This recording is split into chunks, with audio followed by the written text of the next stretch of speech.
Hello, welcome to Cinema Savvy. We have a full house tonight. It's myself, Chris, joined with George and Dave for the season finale of the Book of Boba Fett.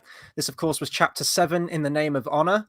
And it's finally over. Some people might be sad about that. Some people might be glad about that. We are going to be dissecting not just this episode. There's been some big Star Wars news that has broken literally, I don't know, within the hour, maybe. We do have a lot of thought. There we go. Look at that. May 25th. We will be covering the future of the Star Wars shows as well, including Kenobi, of course, which is going to be the next big one. We've got to talk about this one first. We've got to get it over and done with, haven't we? So there's plenty to talk about in this one. I'm going to hand over to George in a second for the socials. And I know, George, you couldn't join us last week for Chapter 6. So before we dive into this one, we'll probably get your thoughts on that as well. We've already been having some comments come in. I guess I can just bring one of those up really quickly right now. We will go into this in more detail. Did anyone else get Team America vibes from the final battle and the town being completely destroyed around them? We stopped the bad guys. Yeah, there was definitely some of that in there. But keep your comments coming in. We will be getting into the episode in just a second. But before we do, over to George with the socials. Absolutely, guys. So, as always, comment your thoughts. These are our spoiler discussions. Nothing's off the table unless you've somehow already seen Kenobi. Shout out to Charlie, who's just texted saying May the 25th is the 45th anniversary of A New Hope being released at the cinemas. So, got on a technicality, Disney. But anyway, comment your thoughts on the Book of Boba Fett. Whole series, today's episode, everything. Do you think there'll be a season 2? Do you want a season 2? We'll have that discussion at the end, as we always do these kind of things. And if you don't follow us, if you didn't know we're doing this video, we're doing them every Wednesday for the last 7 weeks at 10 p.m. Twitter is always when we announce our stuff. Twitter at @cinema_savvy, Facebook and letterboxd.com. And we have links to public in the description below. But as we said, we're here talking Book of Boba Fett. It's gone quite quick. I'm going to say it, but if I'm going to really quickly give my thoughts on episode 6, I was a bit emotional at a train station watching it on the way to London. So not as pathetic as being emotional watching it elsewhere today, which I can't actually say where I was watching it. But that being said, because no one can know I was on my laptop in the office. Yes, everybody. Yeah, episode 6. Sorry, I'm trying to say the right words. I get told off. Like Luke fucking Skywalker was in it. He looked like Luke Skywalker. He was fantastic as Luke Skywalker. Mark Hamill's fine with it. So this nonsense about Disney ruining the world, AI ruining the world, all this shit I've seen online. There's this person on my Twitter who sat there repping Spencer a week, mocking Luke Skywalker. I'm sat there saying, you rep the film about the dead princess that her family won't be involved with. You hate the CGI Luke Skywalker Mark Hamill's fine with. Where does the logic end? That's not my review of the episode. That's something I went on a Twitter rant on Saturday, and then I passed out and had like a 5-hour nap because I was that pissed off. But no, the episode was fine. Obviously, there wasn't much Boba. It was today, so it balances that. And as I said, there was Luke fucking Skywalker. Ahsoka Tano popped up. Very emotional viewing when she name drops about his dad as well, and all this stuff. And I don't know if you guys have seen the Jedi Temple debacle online. I know you didn't really mention the episode, but some like retard channels have been putting stuff saying that this isn't the Last Jedi. This is a new canon. This is the new sequel trilogy. This isn't Luke's temple. Lucasfilm dropped a tweet saying it is Luke's temple.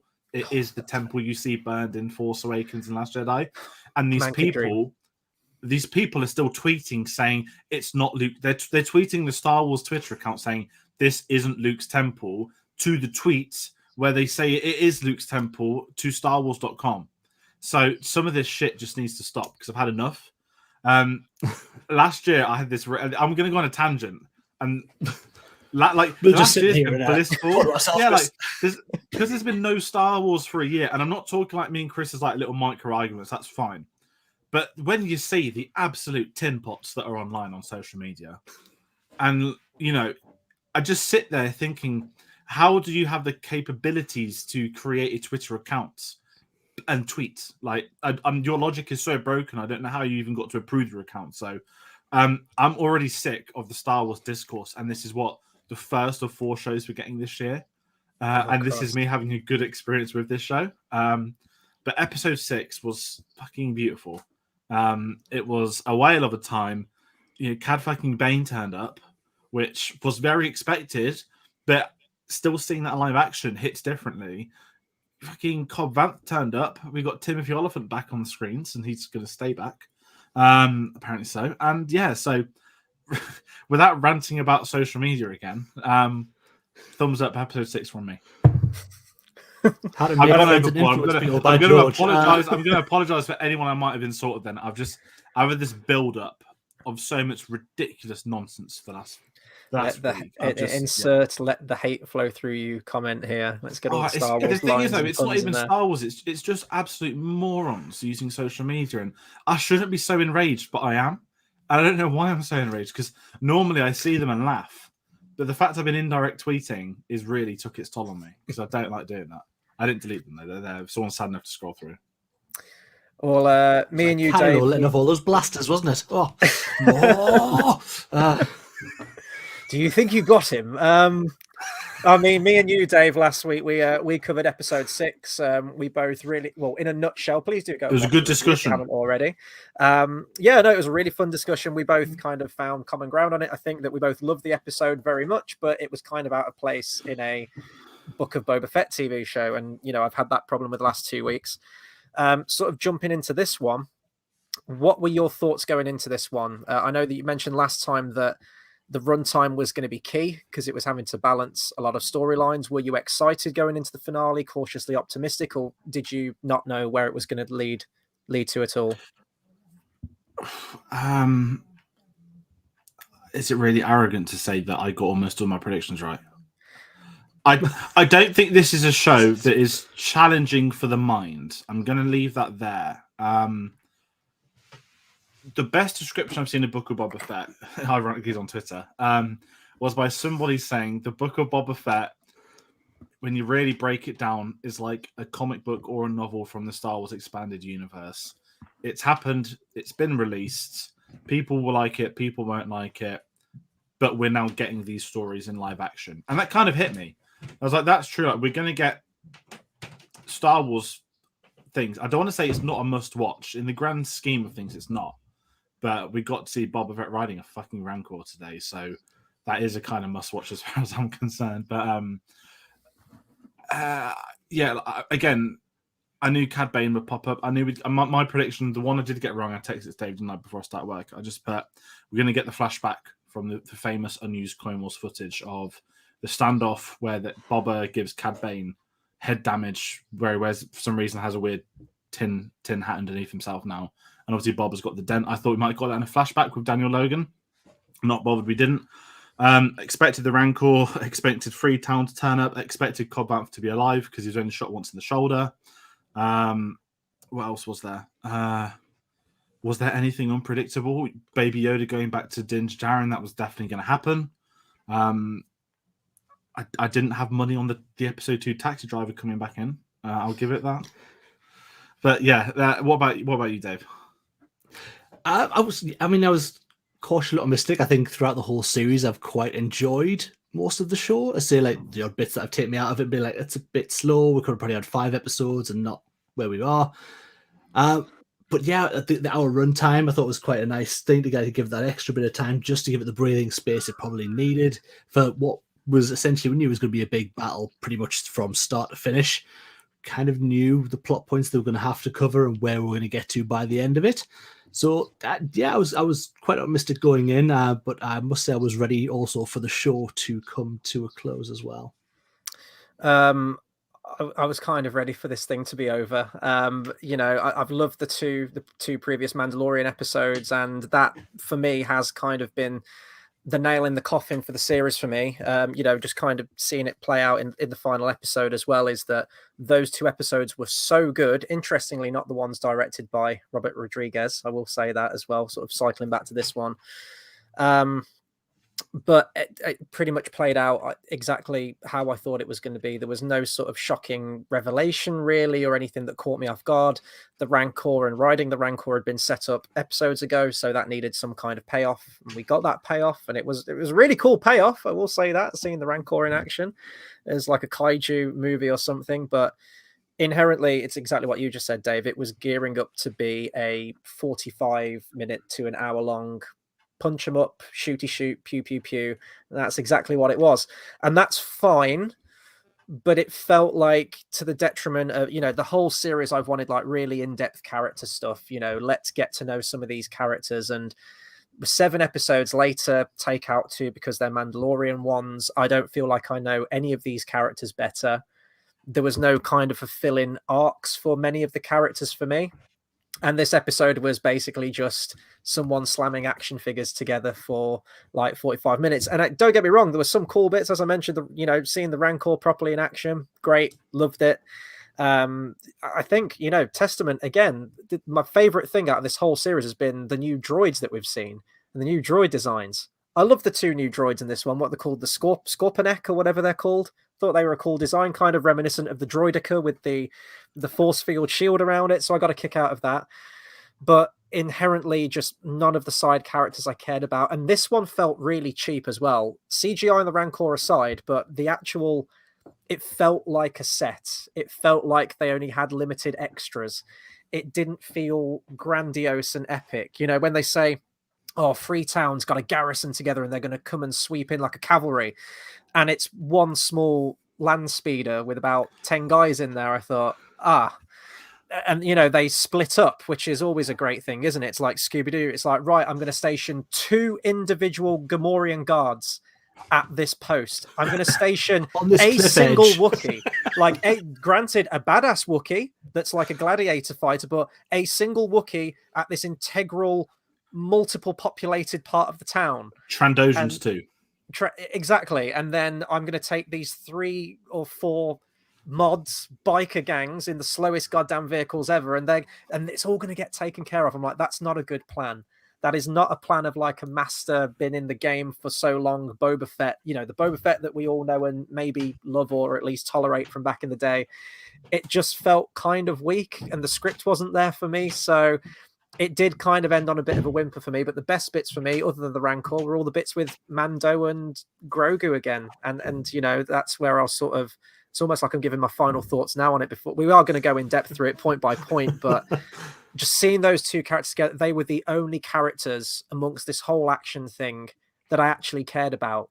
When they reunite, you feel that's like a genuine moment of emotion that's been built up. But any of the other characters in the show, maybe it was starting that way with some of the flashbacks of Boba, but the show, I think, quickly kind of lost its focus, I would say, and lost its direction not too long into it. But it didn't pull it back for me in the finale. I will say that it felt very small scale. Like the story it was like, was this a story that desperately needed to be told? We've just got to take a village, protect a village, essentially, again, is what it comes down to, really.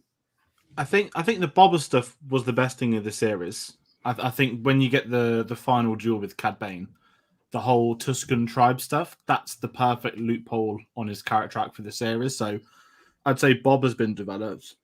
None of us have. I think I said it. If you have to go, Ming-Na Wen's the one I'm probably more disappointed by. We did get 2 good scenes with her today. We got a little bit more from her. But aside from that, we'll talk about the mods later. If we must. But it did make me laugh. I got the laugh factor from. We've got a lot of people commenting. It's really hard to keep up. I'm not going to lie, but no, just really vague thoughts on the whole series. I think it's okay. I'm going to go back to what I keep saying. I think they've done the best with what they could with Boba Fett. When they announced the Boba Fett series, I didn't think I'd enjoy it as much as I have.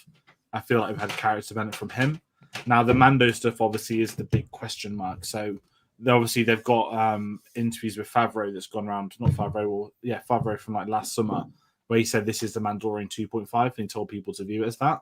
So that's gone around a lot this week, and it's quite curious seeing that, because I think they're doing this. I can't remember if I said this now, so apologies if I have or I've had this off air, but I think they're going for the Marvel Defenders route now, where we're going to get 4 or 5 TV shows that accumulate with the final season of The Mandalorian, which will be about taking Mandalore or something like that. Ahsoka's going to be involved. Boba Fett, I think, will be involved. And where I kind of feel is completely off point, I kind of want them to do an announcement at Celebration. I know this sounds really ridiculous, but just because now they've had the 2, last Star Wars Celebration, Mando Season 1 hadn't even aired. There's been no official Star Wars event since the show's been released. I think there's stuff for them to announce, and I think that we're going to get something, because I feel that viewers need to know the direction. I know this is really off point. This is the final bullet point, but I feel like people need to know where it's all going to head towards. And I've got a lot of friends who are told, don't watch Boba Fett, binge it when it's done. I know Matt's in the comments who knows that. And I was telling everyone, just wait till it's done. It'll work better as a binge. Episode 5 comes along, messaging everyone, ignore what I said. You want my episode of The Mandalorian, you're going to have to watch all of Boba Fett now. And I'm very curious because the 2 people I know that have done it in the last week have enjoyed it a lot more than most. And I'm very, very curious to see how it works as a cluster viewing, because those flashback things, I think it would work better than it has done weekly. Not getting into whole weekly versus binge debate, but it's really interesting with this one because it isn't gripping you week to week to find out what comes next. Did it work better at being a cluster load together? Because nothing was really teed up and got a payoff 4 weeks later, like not including the Rancor, but you didn't get this build up of the Rancor across 4 weeks, right? We knew there was a threat of Moff Gideon the Mandalorian for like 8 weeks straight. We kept saying, when's he coming into it? When's he come into it? With this one, was like, yeah, we know the Rancor's going to pop up. And that's kind of how I feel as like a basis. I kept saying I'll judge it after the season's finished. I think I'm just going to say I enjoyed it. I'm curious to see what the long-term plans are, though. That's my curiosity. I'm going to... It seemed like it was hindered by the fact they'd written that Jon Favreau's written basically a Western that he wanted to keep Boba Fett on Tatooine as well and not have them go anywhere else. Mm-hmm. And it had this big thing that they couldn't really, outside of Mos Espa, Mos Eisley, and Freetown, there was nowhere really they could kind of go or take that story. One point I really found that played that in this last episode, that it came out that it wasn't those biker gang that killed this Tusken Raid, but there's kind of no follow-up on that. Just to then, I was expecting at some point him to bring in a load of sand people, like of other tribes, because of what had happened. But like it just didn't. It was like, oh yeah, and by the way, it wasn't the guys you thought it was. It was actually these guys who did it, and there was nothing kind of around that as well. I was like, oh, that's a bit disappointing as well, that you didn't you closed that point of the story just really quickly with a sentence and it was done. I just think that we had the Mandalorian episode, which kind of got us off world, and I think that was kind of, yes, Mandalorian season 2.5, but it also was that break away from Tatooine, which I think the series needed to get off that planet just for a little bit. And I think that kind of hindered it, holding it all on Tatooine as well. I just think it held it in too smaller a thing to kind of cover a full 7-episode story that I want to tell, which is generally just is a very simple Western. At the end of the day, there's nothing overly complicated to the story. It's very much, these are the good guys, these are the bad guys, we're fighting for this town, and there's going to be a standoff at some point, and we'll crack on with that, and he's your winner, he's your loser. So it was very held by the story that was given. I think it was just a bit small for a Star Wars story, if that's maybe a decent point. I don't know if it's that's how it felt anyway. Yeah, no, absolutely, I agree. I think there was a lot of potential there, and Boba Fett's been a fan favorite character for decades now, and it's like, right, we're finally getting a TV show on him, and it's you watch it after all these 7 episodes, and you think, was this the best idea that they could have come up with for a story for a sole Boba Fett show? And kind of following up on what you said there about they don't really do anything with the character, like they'll pose something which could be genuinely like an interesting introspective road to go down in the character. The whole essence of his character, I guess, if you're going to say he has an arc, is that he's put in the past life behind. He doesn't want to be a cold-blooded killer anymore. He's much more open to conversation and building this kind of family, this little crew he's got going on, and he genuinely wants to be a lawful ruler of the city. He doesn't want to run it with rule it with an iron fist kind of thing. He's left that part behind. So when you do kind of get that revelation at the end, that, I mean, it doesn't really hit you as a viewer. It never made me go like and completely change the way that I've seen the show so far. But when they say that it wasn't actually the biker gang, it was this crew of people, the biker gang weren't very nice people, but you could have had an interesting moment there where Boba thinks back like, oh my god, like I am a cold-blooded killer, I've just massacred all these people in spectacular fashion with Slave One. By the way, why wasn't Slave One used in this whole finale? You think that they could have made use of that? I don't know. But there could have been a moment there. There could have been a moment of reflection, or where we like, let's, sink our teeth into this character. But no, we've got to move on and do some action and, get on with the rest of the plot. And there's been a lot of moments like that have been built up. Last week, we talked about Ahsoka's line about Anakin. Great moment, great line, loved it. But we both wanted more from it, didn't we? Like, she's talking to Luke Skywalker. There's so much that can be said. and talks about, and a really nice intimate character moment you could have had, and it kind of skirts around it. You don't really get it. You either move on to the next action beat, or it's all very surface level. And maybe that's what I'm kind of feeling with this story, is that it is a very simple plot. It's an exceptionally simple plot, and because there's no real character or meat to it or emotion apart from some of the Mando stuff, it's difficult to get invested in it. When everyone was shooting, everyone was like almost dying, or Black Chrysanthemum was almost getting pinned down by gunfire, I didn't really care because I didn't really know any What of about these the Gamorrean characters. guards? Just whatever. They were just they were introduced, and then they were just kind of there. We never really got much. Their sound effects sounded like the Ackley from Attack of the Clones. I know it wasn't, but when you really drew it down, like they're the only people that, and this whole time that people have got to die for shows to be good, I disagree with. But they're the only two that went, and they went like 2 minutes in, and it was really pathetic. Like I get the concept of it, but it does go back to that logic of why are you just chilling on top of a cliff? Mm-hmm. And I get Gamorrean guys don't have guns, but like they got like poked off a cliff. Like it looked like that looked like a robot chicken sketch, didn't it? Yeah. But you're just waiting to see them like hit the floor or through a rooftop or something. But yeah, it is a weird one in that sense, and I know it's been very split with people. What I kind of want to ask you, I don't really not even go into it, but we will. But I'm gonna go on a really random Boba Fett tangent because I've kind of said I never liked him before. To me, the most interesting Boba Fett has ever been during the Clone Wars animated series. That's all the books, all the shit that doesn't count, all the tattoos, all that ridiculous stuff. And that's where the Cad Bane stuff comes in today. And we'll talk about Cad Bane later on properly. But I don't want to say I didn't want the show to be like, oh, here's a flashback to the last 30 years of Boba Fett. Like he's literally reading his own version of the Bible or something. But there was some opportunities where, I'm not saying I needed Daniel Logan to appear in it, but maybe we could have had something from earlier years of Boba Fett, more so than just here's what happened from Return of the Jedi to Mando. That being said, I understand why they did switch up, because they need to. This is this new cinematic.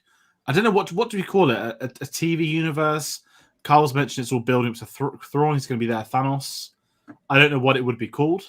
The TV, the Thrawn verse, the Mando verse. I don't know. But all that kind of stuff. I'm not saying it bogs it down. I'd be more if Star Wars was going down the route of here's 3 shows coming out this year. All 3 shows are going to be set during the Mandalorian. I'd be concerned, but because we're getting Kenobi, because we're getting Cassian, and we've had this, it's like different time points. I think go a long way. You don't want to just be trapped in one era and without shitting on the originals too much. The first, I would say,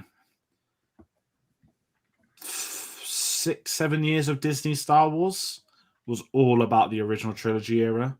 Yeah, I think they milked it dry, and I love that era, and there's some really cool stuff. But like Cassian, I'm gonna make an exception for. But that gap, the latter half of what happened between 3 and 4, has been filled so much. There are so many other pockets that they can do. We have the Fallen Order game, which is in that first 10 years. We're getting Kenobi at the halfway point. We're going to get Fallen Order 2. We've had Clone Wars to a point that gets in. There's some really interesting stuff happening now where Star Wars are in the cleanest position they've ever been in. They can make a series or a show in whatever era they ever want to do, and people are going to watch it. And they have the platform Disney Plus to take those risks.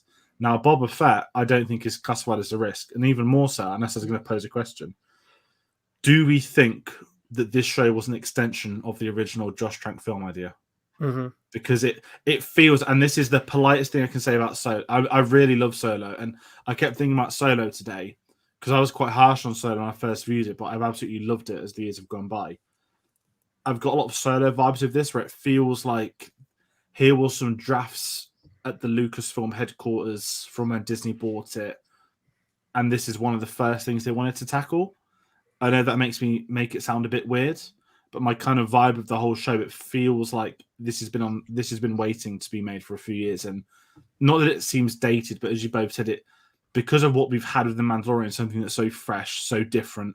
The whole like Baby Yoda stuff, the relationships, character development, bringing in so many different characters. This feels like that return to basics. I don't think there was ever a question that when they had finally got a successful series off the ground, that got and using the Mandalorian as well as that character puts that picture instantly in people's heads of Boba Fett. To then be able to bring him into the series, it was always just going to be a matter of time. They're waiting for that moment to say, right, we're now going to bring Boba Fett back into the show. It's never, I don't think it was ever going to be a question. They were always going to do it. And then I think this is always where they want to land. They always were going to have a show with this character. It's just, and it sounds awful to say it's an absolute cash grab, but you get that kind of feeling of it. It's an absolute no-brainer for them. Like, do you want to put a Boba Fett show out? It's only going to be 7 episodes, and it'll link in with the story we've already been telling. I think for them, it's like, well, of course, we wouldn't shoot that, and we don't have to. We've got a basic story for it. They don't need to kind of, as much as it's kind of, for me, being the detriment of the show, we don't need to have this big world-building story around him because people love the character, and you kind of what you want to see from him. Maybe we didn't get that as much as we would have liked in the show, but they very much have an archetype character. He's a fan favorite, and we're going to put him out there for you to watch.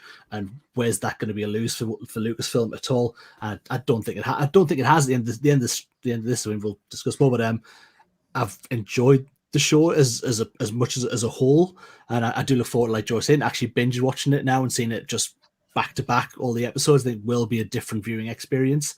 But yeah, so I think it was always going to be the case that after the release Mando as their first big show, you get that picture of Boba Fett immediately. He was always going to appear.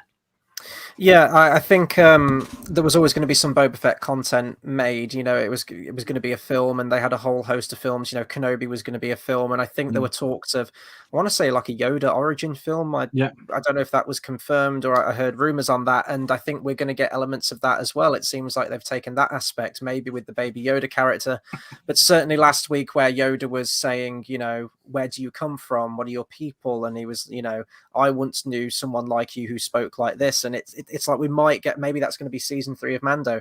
We're going to get more of the history of the Yoda character. And I think they're probably ideas that are carried over. So whilst I don't think they intended, right, we're going to make a Boba Fett TV show, I think that was very much a, you know, a reactionary thing that Solo didn't make money. We've got all of these films in the pipeline, right? Port them as a TV show to Disney Plus, change them up a little bit. And as you said, Dave, when they made The Mandalorian, maybe that itself was a kind of, well, we won't open with a Boba Fett thing. We'll create something new, but it still kind of looks exactly like what everyone knows. Everyone knows that look and is probably on a visual expecting it to be Boba Fett. See how that goes. They've naturally brought him in, and I don't know how many of the ideas they would have had on the cutting room floor, or if it was literally just as basic as, we want to make a film about Boba Fett. We don't know the story. You know, we probably know the tone. We probably know that it wants to be a Western of some kind. Go make it. And then it, you know, they've kind of hodgepodged in all of the extended stuff with Baby Yoda, Luke Skywalker, Mando, Ahsoka, and packaged it all together. So it was always going to happen. It was just a matter of time, you know, with Disney owning Star Wars and Boba Fett being a fan favorite. It was always going to happen, I think. And as well with that, I remember at Celebration in Chicago when Favreau and Filoni were speaking. Obviously, they didn't even show us the clip yet. They did it an hour later. They literally said, "You remember Mando's got the old Boba Fett holiday special weapon, hasn't he?" Yeah. They literally said in that panel, "We're almost telling the stories of when we were younger, playing with Boba Fett action figures," and it makes complete logical sense because I'm very much in this alleyway that The Mandalorian is the Boba Fett now. Mm-hmm. Boba Fett is a character that is trapped in a historical bubble. And I don't mean this to sound awful. The day that George Lucas says, Boba Fett, you are a clone, a son of Jango Fett, that is the character's history. We know he is a clone. We know what he looks like. The enigma isn't there. The playbox, he does stuff between episodes 3 and 4. Dies at 6. Or does he die? We don't know. When Disney buys Star Wars and they want to look at Boba Fett, it's so limited because they have to follow a hell of a lot of that. Whereas Mandalorian's like, okay, let's do Boba Fett type things with a new character from scratch we can build a world around. And we can have him established in this newer era. I'd even say post-Clone Wars era, because a lot of Clone Wars stuff, obviously Mr. Filoni is, I mean, we've got a comment here from Carl calling it the Filoniverse. I think it is heading that way indeed. And it does make a fascinating conversation point seeing where it's going to go. And I think, Chris, you're right that it was inevitable that Boba Fett would make its way there somewhere. And we've had it. And it's where I'm curious because I love Temuera Morrison. It feels like enormous congratulations to us are like, you kind of are definitive this character. Again, I loved his stuff in Mando. where he did come back, but then again, he was in episode 1 of Mando season 2. You know, that was a plan for him to come back into this week. Mandalorian season 1, when the person approaches the dead body, Fennec Shan, they'd have known that as Boba Fett way in advance. So it's a really interesting one. Should we talk about the episode? That's the introduction out of the way, folks. Yeah, right, on to the... I mean, half-hour introduction. Yeah, that's like the most intense introduction we've ever done. But, you know, it is something that a lot of people have been having that conversation for the last 6 weeks. And I also understand a lot of non-Star Wars fans haven't taken to the show like they have to The Mandalorian. And that's what's made it interesting to me. And I think David mentioned earlier, you know, he doesn't go into space. It's such a simple thing, but it's true. You're locked on the same planet. Would I want to watch The Mandalorian if he was locked on one planet for 2 years? No. I like seeing the traveling and the exploring, and that's what's made The Mandalorian. We speak about chapters. Chapter 1, oh yeah, he was there. Chapter 2, he was there. Chapter 3, he was there. It's that differentiation, whereas Boba's like, yeah, Tatooine, Mos Espa, maybe a bit Mos Eisley. A little bit of space in Mando. It's just like episodes upon episodes of, I need manpower. The Pikes are marshalling a force. And episode 2, we need more guns. It's like he's the in the Pikes room. are mobilizing. And then Gets the Mandalorian. Gets the Mandalorian. Need a garrison now. Yeah, it's just, yeah. He needed like Director Krennic to scream from the heavens above, deploy the garrison as they stand up in the truck. Oh god, yeah. Let's get into this. I mean, we've written the introductory point as them trapped in the bar. At least no one survived. That sounds terrible. But the last thing I want is another person to survive. And like, I know that Max Rebo wasn't in the room last week, which is the main thing. He survived. He was probably out the back on like a cigarette break or something. And he just turned around and he got burned. Totally. But yeah, that's the second time that's happened in 4 years. But yeah. If they were going to blow the bar up, I have a question about this. Why wouldn't they have tried to lure Boba Fett and gang into the bar? Because they've gone into there many a time in the series. Why wouldn't they wait till they go in there and then blow up the bar? I don't get what they were trying to achieve by sort of drawing first blood by just causing a stir. Just like wait until all of your people are in the bar that you want to get taken out and then take them out. I know you mentioned last week. I couldn't remember the film. I've seen it from. It hit me yesterday. The Untouchables.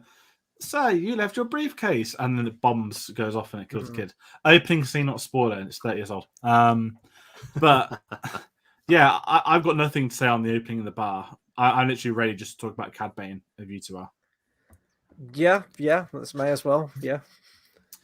Dave. Yeah, I mean, it was just a blind opener, really, wasn't it? It was getting your characters into the position they're going to be for the majority of the episode, and then also using the words to say why they can't go back to the palace. Like, no, we're going to protect it from here. We're not going back to the palace. And all right, then we'll stay. All right, then let's go on, shall we? Why didn't they fortify that? Like, maybe that would have been a better idea. You've got some kind of like a vantage point where you can actually like get your troops in and like hold the fort. And I don't know. It made me think of Commando season 1. It made me think of the end of Mandalorian season 1. Yeah, Moff Gideon just came down like, I'm going to obliterate all of you. There's no drinking alcohol from Apollo Credo in this film, I'm afraid. If only there'd been a Polynesian spa for Temuera Morrison to have dipped into for a couple of minutes. Yeah, Cad Bane. Let's talk about the first Cad Bane scene, the standoff with Boba. What do you both think about this? Because we're all Cad Bane fans, right? And I think undoubtedly a lot of people will say he is one of the highlights of the series. Granted, he was in it for 4 scenes? Yeah, just about. There wasn't much more of him, really. The scene in the last episode, and then 3 today, the 2 standoffs and him talking to the Pikes. So he wasn't in a lot of it, but yeah, it was stunning. The character model is excellent. I love the look of him. It feels weird that he obviously does have a nose under there, and sometimes that normal see it coming through the prosthetic that's on the mask. But I think he looked amazing. I love the fact you've got these 2 old timers, and they both know how old they are. Like, it's been coming out this week that Cad Bane species to live to his age was should be around 71ish by the time it gets to the story we're in now. So that's where his age should be. But for his species, that's old. They don't normally live to that age. So he'll be quite sprightly and still causing trouble. Fantastic. But to get him after watching the Clone Wars, I personally, look, Vader is the big bad villain of the universe and is imposing and powerful. Cad Bane's scarier than Darth Vader by a country mile for me. Those red eyes, just the overall design of them, I loved Siemens. And the first standoff point was just the build that we need that was going to happen again. And these two were going to be the last two standing in some way or another for them to finish off their story. And if it is, probably is, maybe is. Everyone lives no one dies in Star Wars, do they? Lose a hand or two, but like no one really dies. To the back to tank. That's the new one. Yeah, that's like the scapegoat now. It's like the cheat code, isn't it? It's like, in Kingsman, they had that ridiculous, we'll take the bullet hole out of their heads with the inflatable bag. Do you remember? It was like, to bring back Colin Firth, and now it's like, okay, let's heal Boba. I'm not going to complain at Timothy Oliphant coming back next year. I'm not complaining at all. Yeah, it's just no one's ever really gone. That's that's the Star Wars world we live in now. Cad Bane, amazing, awesome. Love the realization. I will say someone did do a better edit of it on YouTube. If you go and watch it, they've darkened the blue, made the hat a bit bigger. I get that it's animated proportions and you've got to port it over to live action. I get that, but I thought that was interesting if people haven't checked that out. Absolutely criminally underused this whole series. I think the whole impact of his character hinges on the fact of you actually knowing who he is, having seen Clone Wars and being privy to them having some kind of history in a way. If you don't know that, I think the series as it stands on its own doesn't do a good job of building up his threat level. He's creepy, don't get me wrong. Great voice performance, looks great. But I don't think the show does enough on its own merits to really make you feel the impact of him. I think maybe if he'd have been in it more, if he'd have been the main focal villain, because really he's just a guy doing a job at the end of it. He's never really sort of proactive in things that are happening. I think, doesn't he even sort of discover new information about the Pikes where they say like, oh, it was, we framed the biker gang and everything. And he didn't know. He's just like, wait, what? You did this? Like, you did this to Boba and everything. He's completely clueless. The standoff is great seeing them together at the end, but I think if you'd have utilized Cad Bane more and had him be more of a focal villain all the way throughout the series rather than just getting that tease at the end and then a bit of him in this one and then potentially killing him off at the end, which, by the way, that I thought was a really underwhelming death scene. If it is going to be a death scene, which I don't think it will be, but if it is, that's just, it was awful. Like, I think you should have had him like escape, or there should have just been something bigger, I think. Him just getting stabbed with the gaffy stick awkwardly, and that's it. The final shot of him, though, where you've got like almost like a heart rate monitor bleeping, I think that pretty much tees up that he's still alive. It reminded me of like Jack Nicholson's Joker at the end of Batman '89 with the little like the little laugh going on at the same time, like he could potentially maybe still be alive. I think Jack Nicholson Joker was definitely a lot more deader than Cad Bane at the end of this, though, suffice to say. But yeah, I just wish we'd have got more of him. It's like the Darth Maul syndrome in episode 1. Looks really cool, is imposing, but just within that isn't utilized much. So hopefully we get more of him, whether that means, God forbid, a series 2 of Book of Boba Fett, or as long as we get more Cad Bane. I think there is more story to tell there. I just don't think this series really mined as much as they could maybe with his character. I think we're going to get more. I think he's alive. Didn't spoil it first viewing today. It wasn't until Dave texted me. I was like, nah, he's dead. And I rewatched. I was like, oh no. Like, through the power of a good setup at home, I get to see that he's actually got the blinking thing. And it's really loud. It's a lot louder than it needs to be. One thing I'll say, okay, it's only one person. So obviously my dad's never seen Rebels or Clone Wars. I mean, Cad Bane's not in Rebels, but obviously he popped in Bad Batch last year. I was like, whoa. Cad Bane's still alive. This is amazing. And here we are getting him live action a year later. Now, someone that has never seen it, he loved him, because who is this like proper Western bounty hunter who is literally modeled off the old Westerns? Like, I think someone can even pinpoint the Clint Eastwood's film where this character is based off. I've not seen many spaghetti westerns, so I don't know which character name it is, but obviously he wears a big hat. And I think he must have spoken in the past, but he really liked him. And then when he said he's dead, I'm like, yeah, I'm pretty sure he's dead. He's like, okay, that's a shame, but it's quite cool. And obviously I go into this knowing I've seen Clone Wars. I know the history. I know of the pre-rendered footage from Star Wars Celebration, was it 2017, with the whole dent in the helmet thing. And it makes it quite interesting. And I'd be very curious to know, because fundamentally Star Wars is still a show for kids. I reckon this would terrify children. I don't know if it's his teeth or what it's about, but I think this will be the first intimidating villain since Maul for younger kids. I don't know if Kylo Ren gets to count. I remember that a kid crying at The Force Awakens because he was too scary, but because obviously he grows into being good and then vanishes for some reason. But no, getting Cad Bane in it again, I couldn't have dreamed of that. Again, a year and a half ago, thinking of all these characters we might pop up. Cad Bane being alive was just never on my hit list. I just assumed he would have died between 3 and 4. Now, if there is a season 2, cool. If he's going to pop up in The Mandalorian, maybe gets hired for another job. Anything's possible. So I'm Cad Bane's a character I'm very curious about, but that first meeting with Boba, I love the fact he was luring him into having the shootout, because obviously his goal in Clone Wars was to train up Boba to then kill him, to make himself be known to everyone that he is still the best bounty hunter. And I like that he hasn't grown. And when you do get to the final face-off, and I'm jumping ahead, I love the fact that you see the journey where these two characters have gone, and it reminds me a lot of not Luke and Kylo, or is it Luke and Kylo, where you've got the whole here's how one person's grown and seen how the other failed, that kind of vibe. I think I've got the wrong two Star Wars characters in my head. Someone else has already done it, but it's like Kenobi and Maul in Rebels. Yes, sorry, you are 100%. It is that when obviously Kenobi, says to him, this might be an old man in the desert, but he has a purpose, whereas here's the same person reliving the last sort of 20 years. And it is that aesthetic between the two, which I love, that final standoff. And obviously you're bringing the Tusken stuff. So the whole Cad Bane stuff, I think, is a nice, if it had popped up too early in the series, I think there would be far too much expectation. But for him to pop up in the penultimate episode, take out a character a lot of people liked, granted he is now alive, and take out a character that nobody liked, which was that weird deputy.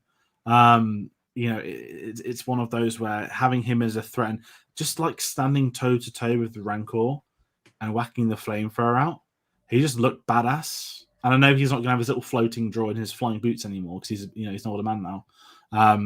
It was just really cool to see some of those things, and the whole lanky body as well. Some animation stuff really worked in live action, him being slender and all that kind of thing. So there's definitely a lot of positive take for him, but I'm the same as you. If he didn't come back in live action, I think it's a real missed opportunity. Whether he might pop up in Cassian, I don't want him to, but we know that he's at least survived the original trilogy now. We've got a lot of love for Cad Bane right here. I'm just reading some of the comments coming in. I know Carl was thinking there was going to be a higher power at play almost. He said that Cad Bane could have easily introduced Crimson Dawn as the overall big bad. Seems like a missed opportunity. I do kind of agree with Lucas on this one. Actually, he's putting if his first scene was in the show, should have been in episode 1 to set him up as the main villain for the rest. If he wasn't there, he doesn't think the show would have felt different in any way. And when I read that, it did kind of get me thinking, and I almost agree. If you literally just had the Pikes wanting control and still creating this little mini army, send them into the town, having a bit of a shoot 'em up, and Boba Fett saving the day, do you really need Cad Bane in there? Was his influence, because his influence was quite passive. He was there just to kind of oversee operations essentially and make sure everything was running to a tight ship. But yeah, he does feel like a character you could almost edit out completely, and fundamentally the events don't really change, and that's kind of like a failing on the writing, not having a villain that's intrinsically written in, you cannot remove them, taking place in the action. Matt says the actor's voice is so cool. I agree. Love Cad Bane's voice. Not seen anything except the movies, but he was a great baddie. Hope he comes back into Mando. And Samar as well, echoing the same thoughts. His introduction was amazing, and he stole the show every time he was on screen. But like you, George, he's not too bothered if he's dead, as I'm sure there are ways for him to appear in other media before the show. I do think we should see more of him, though, especially because they've got it down for live action. You've got it. There it is. Utilize it, hopefully, next time. If he survived a headshot, which he did, because he has the whole weird tin hat on he has in Bad Batch, not that you need to have known that, he couldn't survive this. And maybe there was a brief second where I thought the credit scene would have been Cad Bane in a back tank with the he has a name, doesn't he? Isn't it a rapper that was the Inspector Gadget character who was fixing up all the bodies? you know, he like whacked out his like firing torch to get to work on T5. Maybe he's just got like a slug of a queue of people. Maybe Cad Bane's like chilling in the back. I don't know, but we've got an A as well. I think Cad Bane will come back in Mando season 3. I can see it if they're doing this universe right. Let's just get all the blues together. Let's get Cad Bane chilling with Grand Admiral Thrawn. Let's put the Blue Man Group in as well. Let's get this massive blue allegiance going. Because Max I think Rebo he's a was a villain all along. Yes. Who knew? Again, he wasn't there. Maybe he knew, like, when they were to come in, that he was to. There is a great theory, by the way, that Max Rebo doesn't have any arms and that he plays a piano with his feet and that he doesn't have arms as a creature. It is a phenomenal theory that's worth seeking out. Tarantino will be directing that episode then. Well, Rodriguez probably got on the set. Rodriguez, yeah, it's a good Thundercat's the name of the Inspector Gadget character. Yeah, I feel like we're on such a high with Cad Bane. We're going to try and bring it down a notch again now. I mean, we get to talk about the trap, right? Because the trap came after the meeting. We kind of spoke about the trap. We knew it was going to happen, right? The moment you see them all split up. I know Chris, you spoke about, let's put the Wookiee with the Trandations, where we already seen him rip their arms off in the casino a couple of weeks ago.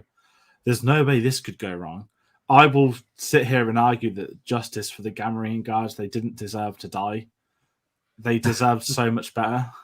They were loyal to the very end.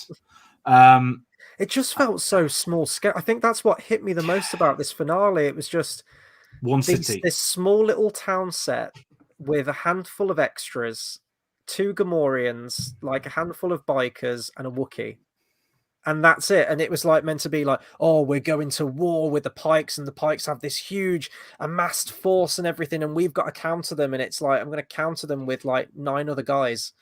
It just felt it felt very TV. And, like watching Mando and stuff, there are some bits in Mando that feel like a Star Wars film. Even, last episode, there are bits that could quite easily, I could see that in a film, especially when he's like flying the Naboo starfighter. It looks amazing.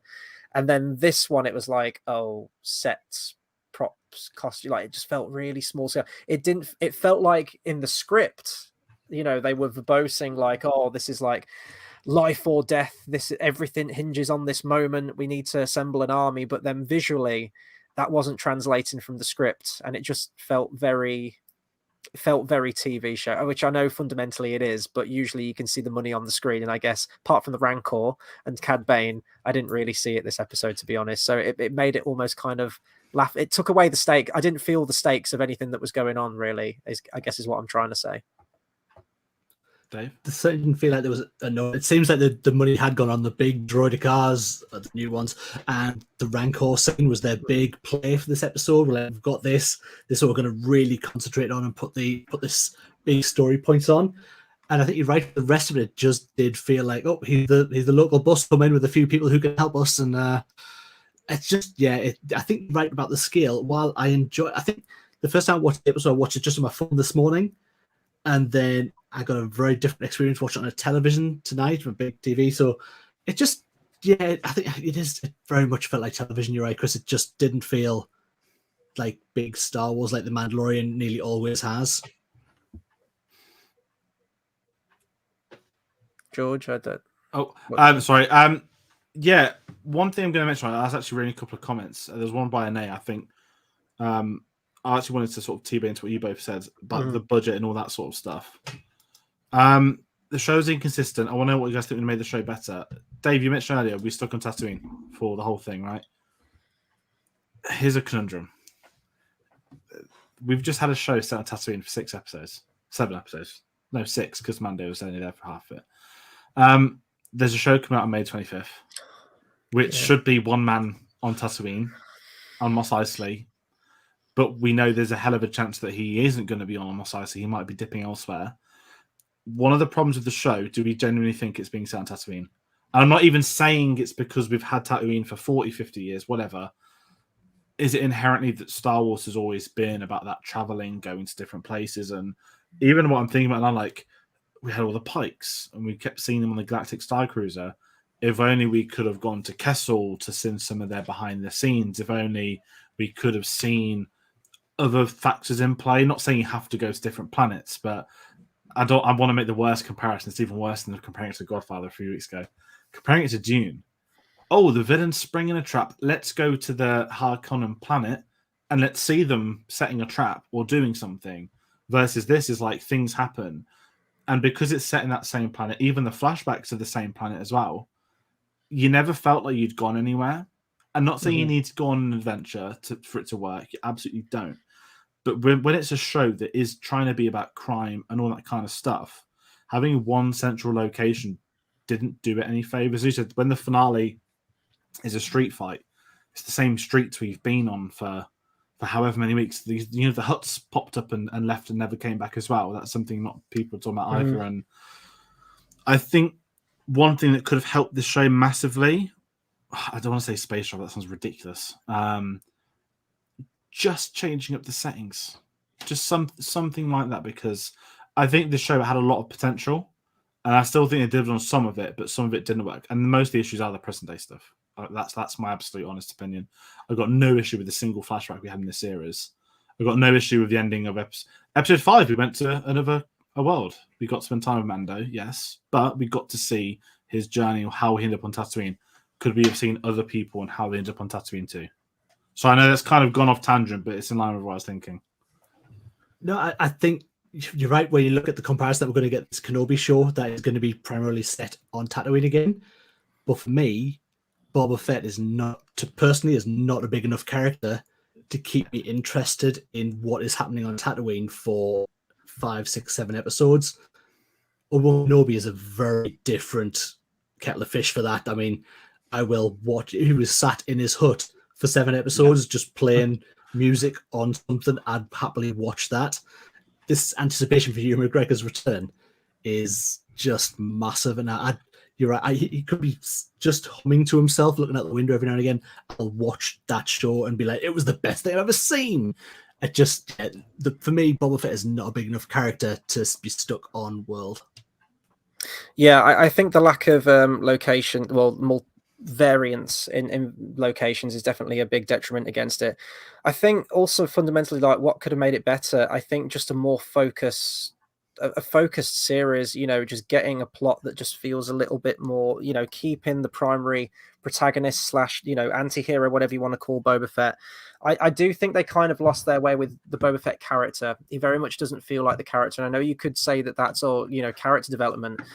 I feel like we just got told his character was changed. I didn't feel that change in the character. I don't think the show really presented enough for me to see naturally that change across a series. It felt very much like a different character. So I'm not saying I just wanted a run and gun every single episode with a cool Boba Fett doing cool things, because I think that would have ran out of mileage. And I do think if you are going to have Boba Fett be the protagonist of a show, you do need to give him more dramatic stuff to chew on, essentially, to give him some actual character and a semblance of character. And this was their time to do it. I don't think him being the leader of Jabba's palace was maybe the way to go with it. I think maybe you could have gone with something that, felt a little bit more akin to him. Does he still hate the Jedi? That's what I want to know. I know he kind of worked with Luke in season 2, but a Jedi fundamentally killed his dad. Maybe you could have done something with that. I don't know. It just felt, I don't feel like they tapped into the full potential of doing a Boba Fett thing. I was enjoying the flashbacks actually in the first few episodes of the series, and I mentioned when we got to it, I was actually amazed that they were really taking their time with it, actually, with the Tusken Raider things. And then all of a sudden it was like, oh, we got to speed this up. Okay, Tusken Raiders are dead. Get it to sort of like the modern day Mando stuff. I was honestly expecting maybe season 2, season 3, and we would still be getting those flashbacks to fill that 5-year gap of what Boba Fett's been up to. I think maybe you could have had some stuff on Camino as well. That would have been great to see, going back to some of the prequel stuff. And when we did get those glimpses of him, run into the window as his dad, Django, was taken off in Slave One. Well, number one, it was just great seeing the environment of Camino again. And as we mentioned, keeping it fresh, seeing something different. But we could have got more scenes there, and I'd have been fine if they'd have recast like a different actor to play young Boba, like so many years later. But we saw what they did with Luke. Maybe they could have worked something with the Daniel de-aging or whatnot, or Daniel Logan. Yeah, let's see. Like, I would have quite liked to have seen that. If it's the book of Boba Fett and his life, let's see some of those scenes. Let's see some of those flashbacks. If you are going to bring Cad Bane in there, let's see the first time that they met, or that duel that you mentioned that was meant to be in one of the Clone Wars episodes. That was the stuff that we needed. We needed more focus on Boba Fett. Take out the Mandalorian stuff. Take out the mod stuff. And if you were going to have it be on Jabba's palace, double down on that. We kept saying we want that Godfather thing. We want that Game of Thrones political thing where, you know, maybe Boba isn't the running gun anymore, but he's still that methodical, cold character that he is, and he can bring that into more of a political sense. And we never even got that either. It felt like they were kind of trying to set up some stuff where he'd have the talks with all the different factions in Tatooine and the Hutts. But then we're bombing off and we're concerning ourselves with the mods, or we're doing Mandalorians, and it just never found its footing. So in a long-winded sense, I think it either needed a complete rewrite or it just needed more direction and tightness in the script and maybe more of a thrilling plot. Because as I say, the plot is kind of weak and the villain just feels kind of thrown in there, and Boba Fett almost kind of feels thrown into his own series as well. But fundamentally, I think that you are very hard pushed with having Boba Fett be the protagonist of a show. I think Boba Fett works as, well, what he was originally. He was a lackey. He was just some dude that Darth Vader hired to get a job done. That was it. That was all he was. And, you know, Return of the Jedi, even George Lucas was like, oh, he's nothing, you know, just gets taken out. He's a bad guy. Yeah, he's taken out, done. And then over the years, with him being lauded as this massive thing, and the prequels also probably didn't help with that, with, you know, tying him into the clones and that he is a clone, all that stuff. But even in Mando, he worked as part of the ensemble. Mando was the main one. You had all these other characters, and he was just kind of a gun that was along for the ride. He worked as that kind of character. So, and everything that we talked about with Mando himself being a very similar character to Boba Fett, and he is agile, and he is young, and he is sprightly, and he is doing all these cool things. We've kind of seen that. So if you try and make him too much like that, you're going to feel like you're watching a carbon copy of a show. So it's almost like they're doomed if they do, and they're doomed if they don't a little bit. I don't know. It's complicated, but I think there are a lot of things that could have been done to fix it and patch it up for sure. It felt like they really missed a trick when the trailer for the Book of Boba Fett was him taking over Jabba's palace. I would have been much more interested in seeing how that all played out of him going to Tatooine and deciding that was where the revenge point was and that he wanted to take over. I think that would have been a much more interesting story for me to see what happened there, but just kind of threw that away as a side point. I was like, oh, that would have been really nice. And George, you mentioned that. I think you, like me and you, both expected that that would be a scene within the show at some point, and we'd kind of lead to that, or at least see it again. And he mentions as well, doesn't he? Like, oh, Bib Fortuna wronged me or something.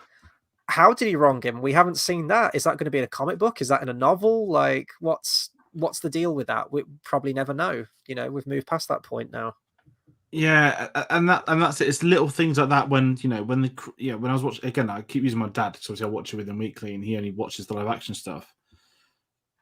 When we watched episode 1, I had to show him the credit scene from Mando again. I said, this is where the flashback's leading up to, and then just zip happened, like everyone remembers every episode of The Mandalorian in that show. And I said there are issues, and I think it's a shame because I think I'm going to be blunt and say I think myself included, expectations were far too high for this series. I think off the back of The Mandalorian and sandwiched between Kenobi, the Boba Fett show coming up, and I'm just going to, you know, go back to that. And it's not a slate of George, it's all about the moment you make him a character in those Star Wars prequels is when this false ideology of this badass man 180s, people crying that it's a kid, people complaining that he's New Zealand, which is ridiculous. All this nonsense that's been online for 20 years. And it, you know, it leads to this place where the Mandalorian is, and I said it earlier, the Mandalorian is Boba Fett. Ideally, the Mandalorian is Boba Fett. That's what you idolize, and that's what he will now be, because it gives writers creative freedom that they don't have doing Boba Fett. And yeah, I'm curious because I know that Temuera Morrison's been misquoted a lot, saying people are claiming he's been criticizing the show. He hasn't. He's just made the odd passing comment, you know, out of context that looks bad, where he's been fine of it. And Kyle wrote one thing, which is worrying things Favreau wrote the whole thing. And this is my thing as well, that, you know, Favreau did write this. And it's, I can't remember which one you two mentioned earlier, but this show is essentially a Western. But you don't get TV shows that are Westerns. You get films that are Westerns because they're not designed to run for 8 hours, if that makes sense. Firefly was a Western in space. I was like, no, I don't think the problem is that it's a Western at all. I actually quite like that Firefly, aspect they about it. travel though. They travel everywhere on their ship and all that stuff, and a bit like Mando. Very different to Mando, but they weren't ever harpooned on one planet for the whole series, and ultimately got cancelled as well. Which Honestly, never yeah, plays well. my problem isn't that it's a Western at all. Like, because I mean, Star Wars fundamentally was. I agree that staying in one location was a problem. Definitely, I agree with you there. I think it's just the lack of character. I just think like the jokes, like the out of place jokes. Like one person's mentioned here, the mayor's major domo or the mayor's assistant. Can we all agree is the worst Star Wars character in the show? There might be an argument there. Overall, almost certainly not, but. That's that real world stuff as well just didn't feel out of place, and that to me doesn't feel like that came from Jon Favreau. So I don't know if they're ideas that Rodriguez peppered in. We talked about like that Spy comedy's Kids in that stuff. comedy though is in Mando, which doesn't work in Mando either. Yeah, and obviously I know I'm not as harsh on is it Pelly or I can't remember her name, the SNL lady. A lot of people like her character, so I'm not too fussed about her, but I've not come across a single person that's enjoyed the mayor. Sorry, not the mayor, the mayor's assistant. And the problem I have with that is that, okay, not because he's a Twi'lek, it's so blatantly someone in makeup wearing a wig. And I know that's exactly what a Twi'lek is, right? But you can't look past it being a sketch from a comedy show. Yeah. And even today, like when, great hair and all that kind of stuff, and he goes out and does the speech. The concept art has the Rancor eating a Twi'lek, and I was like, couldn't it have been him? Because how did he survive the series? I'm just going to ask that. I hope he doesn't come in the Mandalorian. But you're right. Some of these supporting characters, I think, let the show down. And when you go back to the Mandalorian, you had Apollo Creed as like one of the other characters in that show that popped up a lot. You had, of course, Grogu, which I don't really know if that counts. You had so many different characters elsewhere.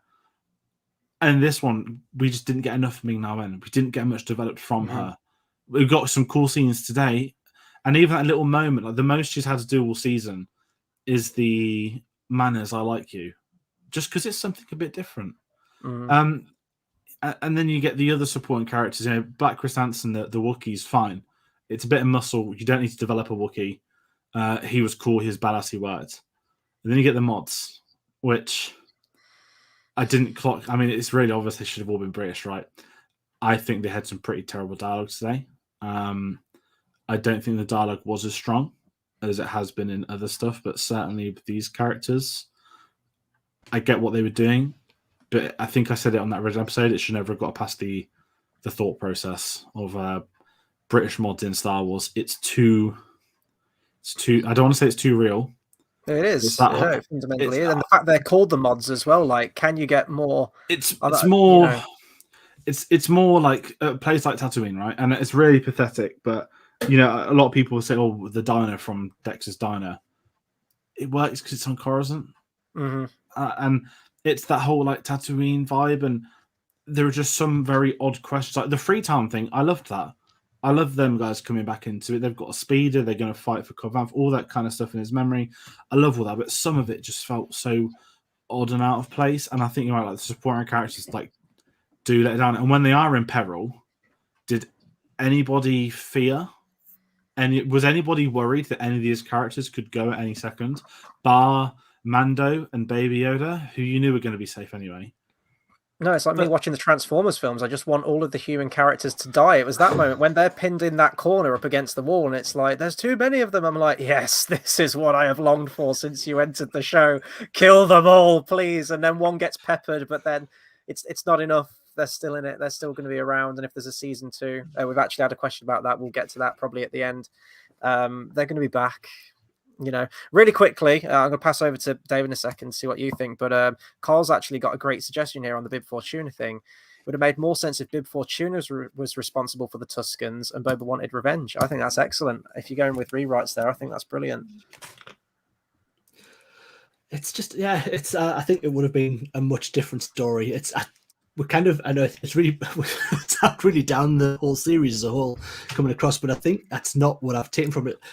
No. While there's so many holes that I would have filled in this story with better characters, and the mods especially, I think were just there were cannon fodder that we didn't get cannoned at all, which we should have lost quite a few of those characters in the finale just to give some kind of feeling towards. Like they were built up to, you felt like they were building these people up so that when we finished, you were left with Boba Fett, you were left with the Mandalorian, and maybe outside it, maybe Fennec Shand could have gone as well because she didn't do a great deal in the series. It would have been nice to get rid of a character. We lost Timothy Olyphant's handsomeness for most of the episode, but other than that, there was no one was in dire stress. Didn't feel any characters in this were going to die while I was watching the episode at all. I knew they were all going to get through it. Never felt there was any danger in it, which takes away from a war that you're having to finish off these characters. Has any main character sort of died across all of these shows so far? I'm trying to think. Fundamentally, like, Fennec, oh, she's dead. Oh, no, she comes back. Boba, dead. No, comes back. Cara Dune? No, I don't know. She's her career's dead. Rightfully so, her career's dead. I mean, I'm watching the show thinking those Gamorrean guards could come back. Oh no, man! Come on. And the sad thing is, they didn't deserve to go. They were just loyal guards doing their job. Like you can't get rid of them who haven't been given any dialogue. Not that I don't want them to learn English. Sorry, that's before I get out there. But like, there was like a moment of peril, right? But you knew Black Chrysanthemum wouldn't go. But they did the whole camera, him getting like jumped on a pylon, like you're on the school playground again. That was really weird. Yeah, like what happened there? There's just no tension to it. It is kind of. He did. He got. I thought he was. It was reminding me of like the I am one with the Force and the Force is with me, and he's just getting peppered with gunfire. That shotgun is incredible, though. I've got to give it. It was cool. It was cool. There were the cool bits like that. I do like Black Chrysanthemum's character. Like he's a cool looking character. He's just a tank, but. Even if someone had have died in this show, this is what I'm thinking. If Fennec had have gone, would I have been sad? No, I wouldn't have. I'd have just been. I don't know anything about. She's not a character to me. She's just kind of there. She's just someone who holds a gun. I went. Yeah, exactly. And that is a fault of the writing. If they were going to dial up a character, this was the time to do it. You've got 7 episodes to do it. Get it done. But yeah, it's the Marvel thing. When you go and see a Marvel film, it's as you mentioned when they. It was so fucked up. It's so fucked up. It's true though. But I was, it's like the Marvel. When you go and see a Marvel film, and it's like, oh, this person's got like 3 films on their contract, and they're going to make it out of it, and everyone's going to be fine. I'd say even at this point, Marvel's probably taken more chances. Tony Stark and whatnot. At least they've. There are he might come back. Like that's what I'm hoping it doesn't happen. But with Star Wars, you just know everyone's going to make it out alive. If they die, they're going to come back. And there's even moments where it's like, oh my god, Timothy Olyphant. It's like, oh, don't worry, I have a Bacta tank for you. Come with Black Chrysanthemum, I have a Bacta tank. Someone's using it at the moment. It's just, oh, we have this magical space juice that can just save everyone. Wonderful, brilliant. There's no tension. It just diminishes everything. It just makes the action scenes really boring to me, just watching it. Doesn't that all start with the fact that it's Boba Fett, though? That people just couldn't let him be dead? And I'm not talking about Disney either. I'm talking about the fans. Yeah, people could have let this man die in peace all those years ago and not get upset over someone that didn't warrant being upset over dying. He was dead. Like the Sarlacc pit burped. Like he was gone. That was done. And this is where my whole logic of the thing is, right? Because I never cared about him ever. Him coming in Mando, I was like, this is the best we've ever seen him. We got some really cool stuff. And it didn't. The cool stuff from Mando, I don't feel got developed. And what kind of actually makes it more of a shame is kind of what we spoke about earlier. Favreau wrote this, and Rodriguez, who did that excellent episodes of The Mandalorian, they've kind of made out he's the showrunner. And I guess it feels like this is more Rodriguez and Favreau together, more so than like Favreau and Filoni, which we know the Mando is. And this is where I'm kind of like lost with it, because a year ago, me saying I'm excited to watch a Boba Fett series, I'm sat here like, okay, we've had the Boba Fett series, and I think of Boba Fett pretty much again, love the Tusken stuff, but when you really whittle it down, that's like an hour, that's like an episode, that's like 1 hour on TV, and everyone wanted more time with them, and I just don't know if it was the pacing. I'm not going to blame COVID, but we know this was shooting just as Mando season 2 finished across the pandemic and all that. I don't know. I doubt there was probably mass plans. I know that a lot of the Marvel shows were ransacked by COVID, having to change endings and stuff. But with this one, I'm just a bit. I feel like I've been harsh because I did enjoy it, but I don't think this has been to the quality it should and would have been. And I'm not saying that's because of Corona at all. I mean, the talent making this. I think the budget's fine. For one location, I think the budget's been fine. And we got to see it on screen properly. Say the fact we got a Rancor sequence is incredible. I know we spoke a few weeks ago saying on Star Wars Demolition on PS1, I used to play it as a kid. But getting a Rancor again, 40 years later, on being ridden by Boba Fett, all that stuff, an incredible action set piece. To get that on TV, and I say cinematically, today's episode, more so than the series, is probably the best cinematic stuff we've had since Mando episode 1, season 2. It felt like a cinematic set piece, but it's just that because we'd been in the same place we'd been in for 2 months, you lose a bit of that because you're in such familiar locations and you've got familiar characters. I love the droids, but the droid popping up from Attack of the Clones, absolutely love it. But it's that feels used. Mm-hmm. And then we're trying to get something new, whereas Mando season 2, that the whole worm thing, the crate dragon, it's in the desert, it's got Tusken Raiders, it's a crate dragon we've not seen before. It was such simple logic for them to build off, and this is where I kind of am saying, like, there's some really, really, really good stuff. But maybe it's an epitome for the series that for every like step forward it goes, it maybe took 2 steps backwards and struggled to find its footing. I know we've gone completely off topic from following a schedule, but yeah, it's such a weird one. I don't know what it is about it. There's a really weird vibe because I enjoyed it, but I'm not satisfied by it. Should we cheer ourselves up with a Rancor discussion? I was literally just kind of almost. Literally, my point was that in that actual point, the Rancor and Baby Grogu was probably one of my favorite shots in the whole show. The massive Rancor on one side of the screen, Grogu on the other side of the screen while he was using the Force to make it sleep, looked stunning. But yeah, the Rancor was just phenomenal. It actually roaring around, smashing up Tatooine like full on kaiju nonsense was marvelous. You had the King Kong moment as well, which was very obviously King Kong. But did anyone think it was going to live the moment it started climbing the tower? When it climbed up, I thought the planes were going to bank in like. I thought, here we go. It's going to get seismic charged by Boba Fett. Modded by the mods in bright blue and orange Spitfires coming out. Oh, it would have been. Oh Christ Almighty! Going at 1 mile an hour into the. We can't take off. I do agree with Carl on this one a bit, and I think maybe if you'd have lost the 2 Mando ones and replaced it, we could have had more. I want to see more development with the Rancor. You know, when he gets it as a pet, and he says, you know, he's like, you know, they form a bond with whoever they're with and everything. I wanted to kind of see more than that. Where's Machete? We have this amazing. Oh, that's a great. I forgot he was in there.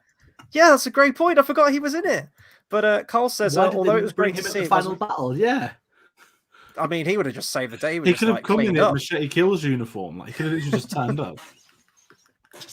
Knives. But this is it. Like Carl says here, although it was great to see, it wasn't really earned. Boba said once, I'd like to ride it, and that was it. And I think if you'd have lost those 2 Mando ones, because I think wasn't the episode before that, was that the bit where he got the Rancor? Was that before we went on to like the story with Mando? Episode 3, he got the Rancor. 4, there was an episode after it. Yeah. Okay.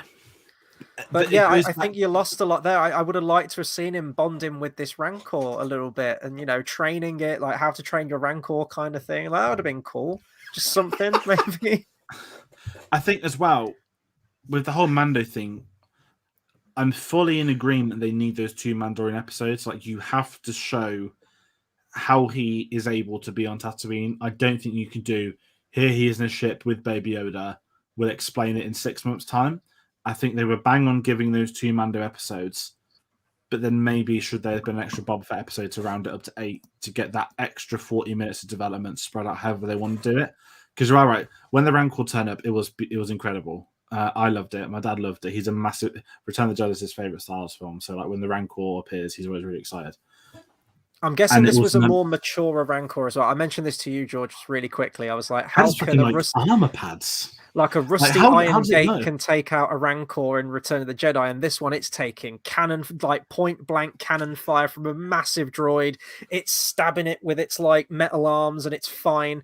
And it did look like it had an armor shell on it. I don't remember the Rancor from Return of the Jedi having that, so I was thinking, is this a more mature one? Is this like a different species? And I was having all these nerdy questions, which I shouldn't care about, but I do because I'm a Star Wars fan. But someone, there is like, it's not me, but I'm sure the Wikipedia or Stars Explained has like the history of the Rancor. Oh, okay. I'm not going to read that, but I take your word for it. They're from Felucia, but all I remember from the game as a kid, the Rancor Keeper was on the back of the Rancor for Star Wars Ammunition, but he was like strapped on like Boba Fett, but he had like Gatling guns at the side of the Rancor, which was incredible. I'm glad we didn't get that extreme today, but just the logic of like Boba Fett riding it was just amazing. And again, to see that on TV, like technically, yes, it's Disney Plus, yes, it's a Star Wars budget, and they've got the tech. I always just call it the Mando tech now. I know the whole the filming thing, but the fact we got that to watch at home, not at a cinema, that set piece is better than anything in the last Star Wars film that was released at cinema. I'm trying to track back further than that, but go with that. Yeah, and again, like it is just smashing up Tatooine, but it was something we've not seen before. You know, the scale of it, and even the whole droid stuff. There's been some really cool takes about the droids. I know this is a bit off topic and a bit weird, but the one thing Mando set really well was the whole like the galaxy's in fear of droids because of the Clone Wars, the whole PTSD, which is a really fascinating insight. Bit of a stretch given the whole Episode 4. We don't serve their kind here, but it all adds up. And what I found interesting, the design of the droids today. I say it looked very Clone Wars because it did. Some people think it might be something modded from a Clone Wars era. I don't know the history of Clone Wars droids. It looked like a buzz droid on steroids, if I'm being obvious and polite. But it's really interesting that we were able to, again, get that kind of battle on TV budget. Yes, it was very cheesy with the separate groups. The shot of the eye man who was like checking on the roof and did like a whole slow-mo moment. Yeah, I know some people have liked that silent stuff, but cinematically it worked. The whole like Baby Yoda coming. Dave, you mentioned the Rancor and Baby Yoda stuff. I'm sorry, but that's like some of the best Star Wars I've seen in years. And I was like, I'm not saying I've seen it before because of the whole Episode 2 of Mando, but like when Baby Yoda like stepped in front of the Rancor monster, like in what planet did anyone ever think we were going to get a Rancor? And imagine rewind the clocks 2 years ago, before Mandalorian's come out. Someone's going to tell you in 2 years' time you're going to get a Baby Yoda up against a Rancor in battle. Let that sink in as to where the world has come to. And size it is matters just not, right? Yeah, and it's so well done. Oh, nice. And then again, it goes to that Mandalorian thing. Like, here's the Mandalorian stuff that's fucking great, and here's the things we're going to get to. He's got the chainmail, and he leaped into the man who didn't get excited. Yeah. He leaped into his arms, and it's just. And I know there's the whole, they had 2 seasons of development. We've not seen them for a year. I get all of that. That does obviously aid it against the show, which is inherently new.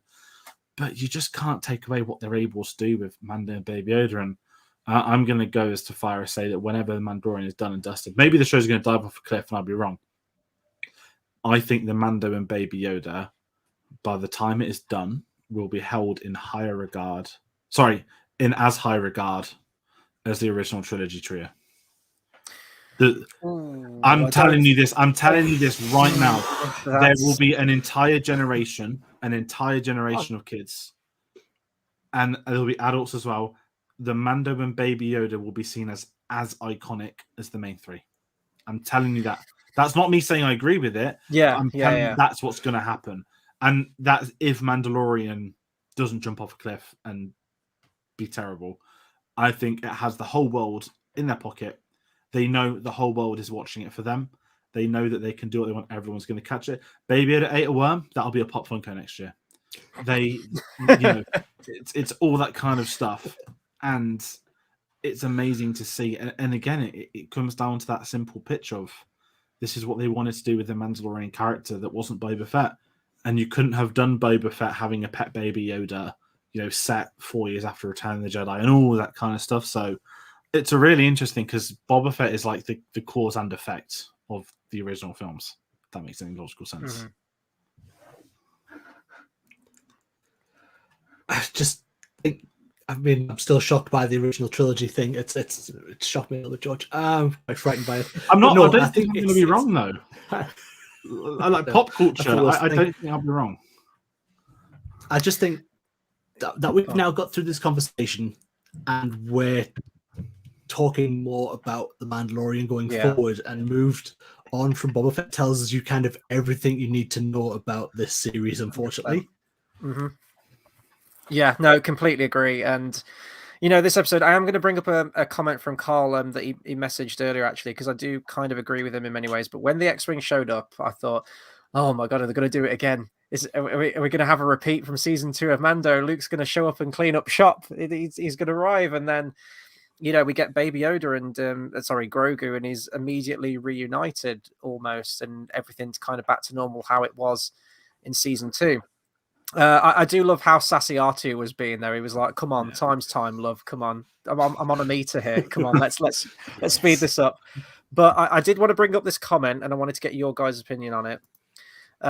I did feel Baby Yoda going back to Mando so quickly does undermine the end of Mando season 2 with Luke a little bit, and I do kind of agree with that to an extent. When he goes off with Luke, I was imagining season 3 was going to be. I didn't think he was going to be on his own the whole time. I expected that he would get back with Baby Yoda because it's a cash cow, merchandising and everything. And I think the dynamic would have been very different. But I thought, right, we're going to gear more towards the Mandalore stuff now. And it's going to be focused more on him and the Creed and, that whole side of the story. There is a story to tell with just Mando there whilst, Grogu is off training with Luke. And maybe you could cut to that, or maybe you could throw that in the Ahsoka series or something like that. But it feels very, in the span of, we got the finale of season 2 of Mandalorian with this huge question is off, goodbye forever, emotional farewell. I don't think there was a single dry eye, was there, when we were all watching Mando season 2 for the first time at the very end, and I know for a lot of other people as well. And in the span of like 2 and a bit episodes, they're back and it's done, and we've moved past that point. And, I'm belaboring the point by saying this, but all of that crucial character stuff took place in a Boba Fett series. And, if people are just watching Mando, they've watched the end of season 2. The final shot is Luke holding Baby Yoda, cut to black, done. And then season 3 is going to kick off and he's in a new ship and Baby Yoda's all of a sudden there. It's going to be like, whoa, they're going to need a very good previously on Mandalorian. And then, people are going to be watching it like, wait, did I miss a few episodes? I didn't see that episode. That wasn't in the last episode. So I guess what I'm trying to say is, do you think it was too quick? Do you think the reunion happened too soon? Should that have been saved for Mandalorian season 3 at some point? And do you think it undermines the end of season 2 a little bit of Mando? It's a good question. I don't think it undermines the ending at all. I think the moment he introduced Baby Yoda and he's got the Force, it was as natural as he needs to be reunited with the Jedi. Step 1, Luke Skywalker's alive. Luke Skywalker has to be the one to pick him up. Do the Uber, and I think he was always going to get Baby Yoda back. Obviously, I know we joked saying, we could see it on the ship in episode 5. We knew there was a space for Baby Yoda, and that got filled today. Mm-hmm. But I don't think it was ever out of doubt. I don't think it was ever the end of Baby Yoda on Mando season 2. Now, the Mandalore stuff, I think we're going to get all of that. And there's some really, really, really interesting theories. I don't want to delve into fan theories too much. The new this is better than Game of Thrones. The new favorite for the throne of Mandalore is Grogu, and people saying he'll be the first Force wielding Mandalorian since the original Vizsla, and I will have the Darksaber, which is an incredible theory if that is to come true over the next. You have to wait a few hundred years. I was going to say, yeah. Up. I don't know what many point series do they plan on making. It reminded me of that little kid out of Game of Thrones with the sky thing. The one that drops people down the sky hole. Yeah. But it's really interesting. I don't think it's undermined, and I'm gonna. Maybe this is my arrogance. I think anyone that watches The Mandalorian, I'm not gonna say they're gonna watch Boba Fett, but I'm saying that they will have seen the last 2 episodes of Boba Fett. I think all the people that follow it, that watch it, will know to watch Boba Fett because of The Mandalorian, and I think. It's kind of, I hate saying the Marvel effect. It's kind of like the people that go into like Infinity Wars, like, who's Doctor Strange? And you're kind of like, well, you know, if you're in Infinity War by now, surely you're involved in this. And it's one of those things where I think the general audience are aware now of these like cinematic universes and all this kind of stuff. But I think given that obviously Book of Boba Fett was the original credit scene for the Mandalorian as well, I don't think it'll be a problem come maybe it's hopefully it airs in October, November, whenever it's going to air, it's going to air. But I don't think it undermines it. I think the Luke stuff had to happen, canonically wise. You know, morally wise, you can all have your arguments. Mark Hamill's fine with it, so you should be quiet and pipe down.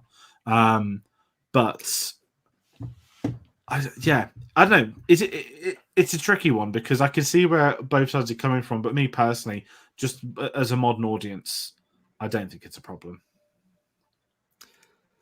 I think it was a little undersold. I think a little bit undercooked. I like that they put in the doubt that Luke had that Grogu was actually interested in being there, which was a nice just to say, like, I don't think he's fully into this at all. But I do think, I know my sister only watched The Mandalorian. She had no interest in watching Boba Fett. And I was like, you're going to now have to watch 2 episodes definitely to catch up. And that'll be 3 episodes to catch up exactly where it's going to leave you into series 3. You're right, there will be probably an extended last time on the Mandalorian and take you through that whole thing. But yeah, I think it was a quick return, but I think it's because they just want to they want to start series 3 at a pace, just like, I think we might even skip like not a big time jump, but a little time jump where they've been back together for a little while and they've been traveling about, and we'll find out what the next mission is. But so yeah, I think it was a bit quickly overcooked, but I think they've just about covered it for me. Yeah, I think it is like hitting that, like just the reset button, isn't it? It's just like, okay, we've taken these characters in a new direction. Grogu's gone. They're finally separated. What's going to happen now? Oh no, hit reset. We can't do that. Okay, they're back together, going off on adventures again. It is a little bit not underwhelming because I love seeing the two together, and obviously Baby Yoda's great, but I did want to see the story move in a slightly different direction, maybe, but maybe that wouldn't be as financially successful or as critically acclaimed, maybe, because, you know, people love the dynamic between the two of them. So I think as well, getting into it, Luke Skywalker's first apprentice is Kylo Ren. And if he is, you know, that's where the whole decision comes from last week. He can't take Baby Yoda as his student because his first student is Ben Solo. That's black as white as they put it in those films. And no matter what people think of that sequel trilogy, the Mandalorian universe is building that trilogy. This is filling the gap between those 30 years more heavily than I think I imagined it would be. And you go all the way back to Jon Favreau's Instagram post when they announced the Mandalorian, when he literally spoke about the origins of the First Order in this. And I think Caesar with the Mando, I still think that the theory that Baby Yoda is used to create the sample for Snoke, I still think all of that is a massive possibility. But I think the Mandalorian, it's so ingrained now as this sort of father-son relationship series. Ironically, Pedro Pascal's doing Last of Us this year as well, which is going to be amazing if they're concurrently airing as they are concurrently filming. But I think it's a given with these that they, you know, the show is about Baby Yoda as much as the Mandalorian, and I do think we are going to get Mandalore. As I said, we're going to get all of that. That's going to play a massive part in it. But Grogu's on that journey with him, and I think it's going to be interesting seeing how they go hand in hand. And you know, we don't know the ins and outs, but is there a 5-season plan? I keep seeing it's going to be. I've been thinking for years it's going to be a 5-season and done. I really can't see it being anything more than that. I wouldn't. In the same way, Rebels was 4 seasons, and Filoni's very dead set on having an end point. And I think ever since Clone Wars got cancelled, he's always said like an end point is in mind on everything. If they're going to build up to Thrawn, absolutely fine. And I think Baby Yoda is more integral to this than any of us might actually know. And the whole Mandalore situation as well. If you really chop it down, that's going back to what, season 3 of the Clone Wars, which aired in 2010, when that season went up the first time we saw Mandalore. And here we are almost 15 years later, and the story is going to be more important than ever. Got a comment here from Mandalorian. It's just going to be rescuing Grogu from Exegol. Is obviously going to be the story. Well, you joke about that, but they want Baby Yoda's blood for something. Whether that's going to be creating Snoke or bringing. We're back going to get. Or... Can we get Andy Serkis pre-damaged Snoke as a man? like he was in. You know how he was the cook in King Kong, as well as being King Kong. Like, are we going to get like humanized Andy Serkis? That's a theory that's gone around. I don't want to see Ben Solo. Before, by the way, when I say so, I don't want to see Ben Solo at all in this new era as like a 5-year-old. But the logic's all saying, Snoke was created as a person. He wasn't always deformed. That was all Luke Skywalker. So there's room for them to do some maneuvers. And I know this is a very different conversation.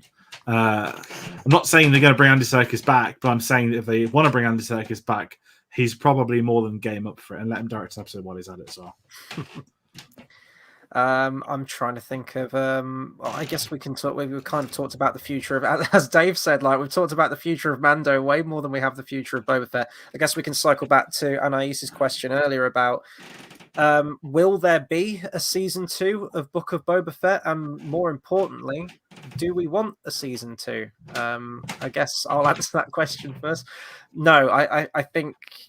This was a misfire in many ways for me. There were some entertaining scenes. I like the Sarlacc scene. I like elements of the flashbacks. And, it was fun seeing a Rancor tromp through Tatooine. Of course it was. Cad Bane was great for the bit that we got him. But fundamentally, if they announced a season 2, Fennec Shen's coming back and the mod gang, I wouldn't care.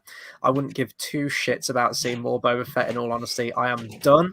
Let's move it. We've got Mando season 3, we've got Kenobi, which I really, fingers crossed, hope is good. That is going to be just pure nostalgia firing on all cylinders for me, seeing Ewan McGregor back as that character, and I really genuinely hope it's good. Cassian, that's always the show that I keep forgetting is coming out. Season 2 confirmed as well. They've already confirmed season 2. We know a few of the side characters that might be in there as well, which we're very much looking forward to. I'm not going to say, I'm out of my mind dancing for joy that Cassian's got a series and that it's coming out, but there's an intrigue there. With Boba Fett, I'm done. I am done. I'm tapped. The story is told. Please, for the love of God, move on and just kind of learn from this. And if you are going to do more of these side series on all these characters, focus it up more. If they are going to contain everything and cross everything over, and they're going to follow the Marvel thing, I don't necessarily agree with that, especially if it's huge, pivotal character story arc moments like it has been for Mando and Baby Yoda. But yeah, just learn from it. I think general opinion has been mixed on this across the board. It did nothing for me. I thought the writing was very bad. I thought the story was unfocused.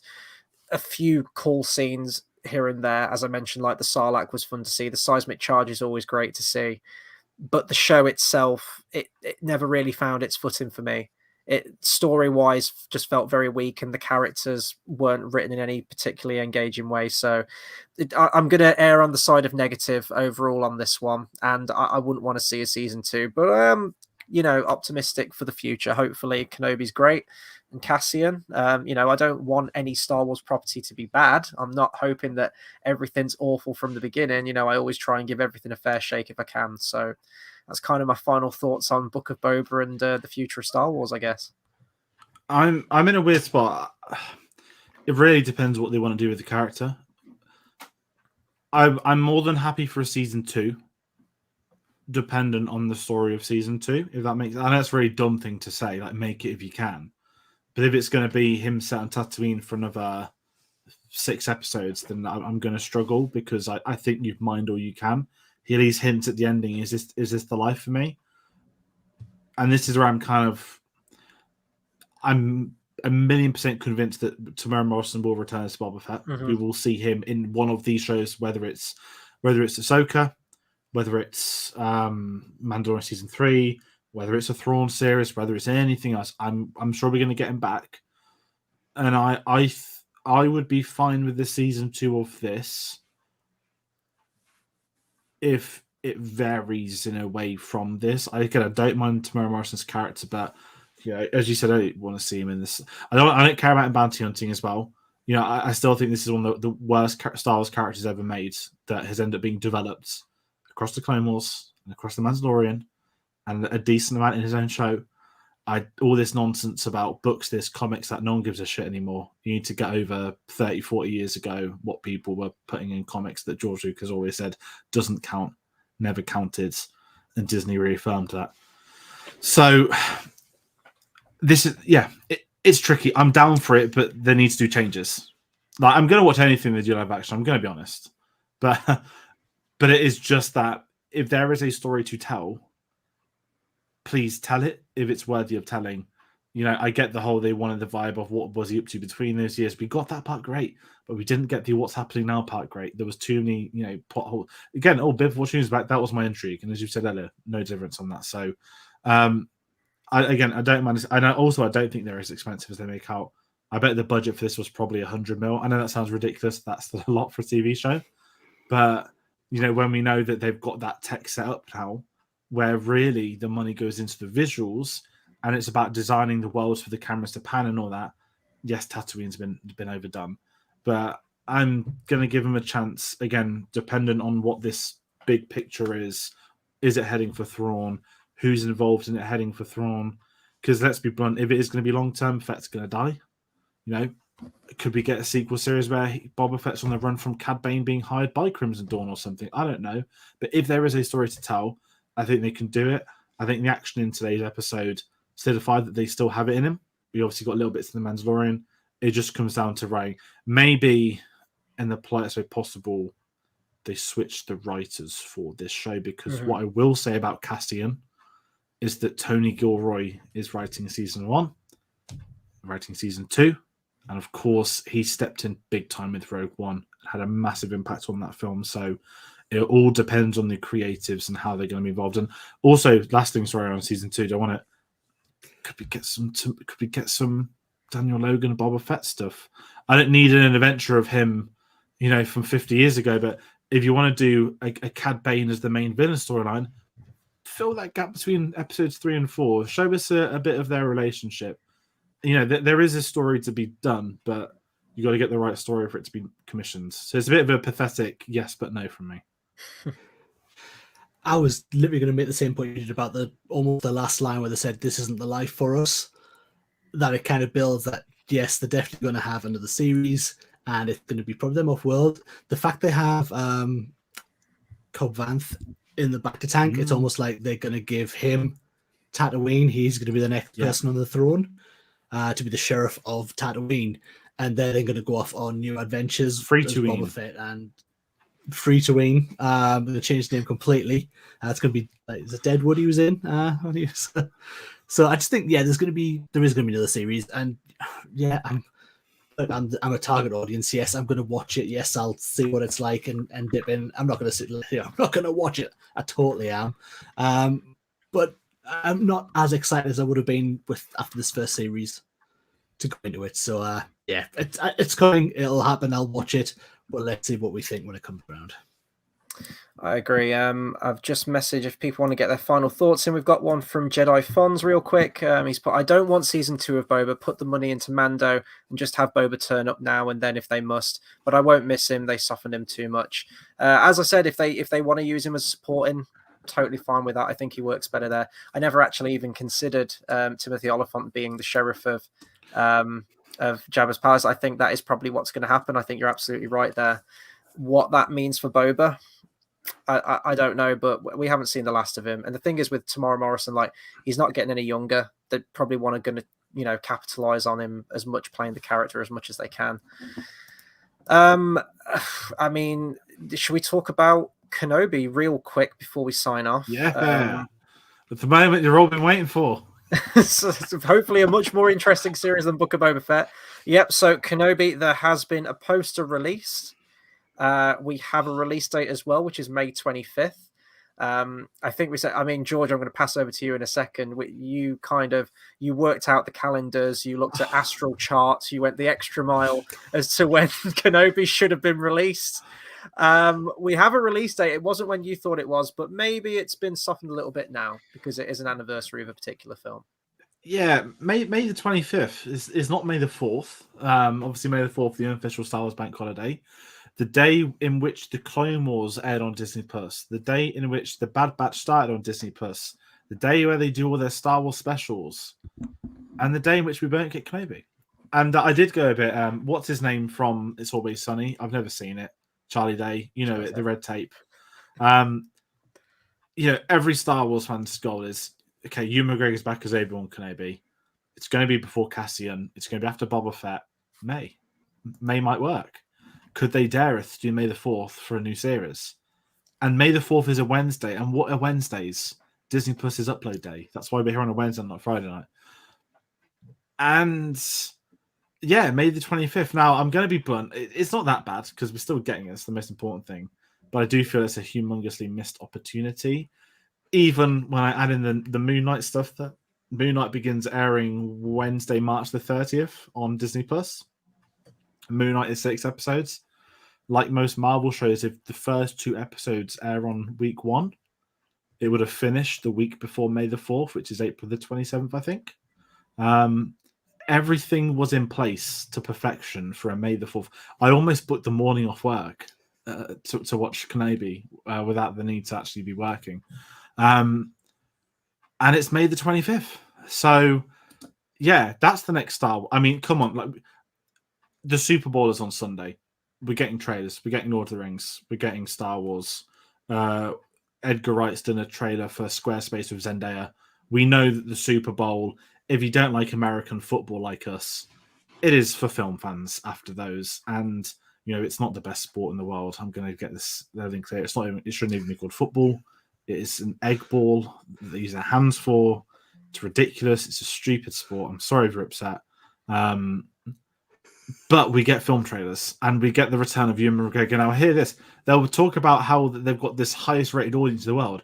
Every single Star Wars fan is going to be watching this Sunday now.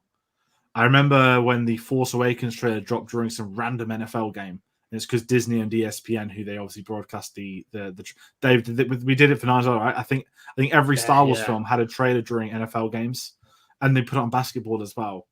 And they're bringing in these extra people, so Kenobi trailer this Sunday. I'm guaranteeing, because you wouldn't just drop a poster now. We've just had a poster for Morbius today, The Living Vampire, one of the worst edited posters. Sony have actually outdone themselves. You know, that's going to get a trailer on Sunday. So with Super Bowl Sunday, if you're a film fan, it's always a fun time. Obviously, if you're in the UK, like us, UK broadcasts don't get them. I've watched the American feed. Luckily, someone I used to live with had a Game Pass. I actually got to watch the American version once. But Kenobi, guys. We've got a lot of hype kicking in already. Sam R says not been this excited for anything in a while. Sam's been messaging me for months. It's day for his birthday. Yeah, there we go. Birthday of the week as well. I mean, I hope it's a good present for you, mate, on your birthday. We'll find out. And this is particularly telling one from Carl as well. We know that Ewan's coming back, but we also have Hayden. Ewan had an interesting quote, "It's no secret that Hayden Christensen comes back. We got to play scenes together again as Obi-Wan and Anakin Skywalker, and it was just fantastic to work with him again." And interesting, he didn't say Vader. We're getting it. We're getting it. It's going to happen. We're going to get some de-aged characters. We're going to go back to the prequels. It's going to happen. I'm going to pose this to both of you. And Dave, I don't mean to sound ageist. He's about to say something ageist. If we get Anakin and Obi-Wan together in live-action Clone Wars, is that a bigger moment than Luke in The Mandalorian? Yes. Chris? Yes. For me, yes. That was a pretty big moment, but yeah, because I grew up with them. And that's why I didn't want to sound ageist, because I know, Dave, you're one of the very few original trilogy people we know. No, but it's like normally people like with a special edition era, it's like, no, Dave's like old school, but that's what makes it funner, because we get these varying opinions. You had to wait. This is what you can always say. You had to wait for episode 1. We didn't, so it's an interesting one for Kenobi because the hype is there. And you mentioned earlier you'd watch him sit in his hut for 6 hours. I would honestly take the most morbidly depressed series in living memory about just a man with PTSD for 6 hours across 6 episodes of TV, and I will find that the greatest 6 hours I've ever watched in my lifetime. So, like Logan, that was like a 2-hour movie, 2.5-hour film, wasn't it? You just need that played over 6 hours, basically, and you've got your film. And we've got even more hype here. It's nice to end on an uplifting note because we've been a little bit down on Book of Boba. I'm so hyped for Kenobi. But when you showed that poster, I thought, oh no, we're back on Tatooine. I hate sand, but seriously, it's obviously goes off World 2. I do think that, I will take the boy and watch over him. But first, I'm going to pop to all these other planets. He'll be fine. Just, let him crack on. He's with his aunt and uncle. He's fine. But yeah, no, looking forward to it. There's We got gonna be a lot- Dave appreciation right there. Dave is a legend. Yes, he is. Yes, thank you.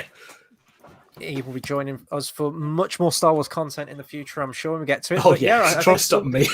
Yeah, he is. I'll just log in while you're mid-conversation, just like, hello. I feel like Kenobi's going to be like a 6-week version of No Way Home. Like, Jar Jar's going to pop up at one point, and we're all going to be screaming it. into our TVs. Yeah.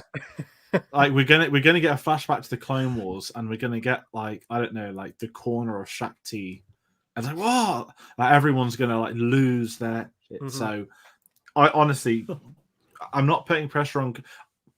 I'm putting pressure on Kenobi inadvertently, but I'm just saying to experience Ewan McGregor coming back to play Obi-Wan Kenobi in my lifetime is Something special. personally something, and Hayden as well. You know, we go back to Celebration 2017 when he really awkwardly stepped on stage. He didn't know if he was going to get booed or cheered.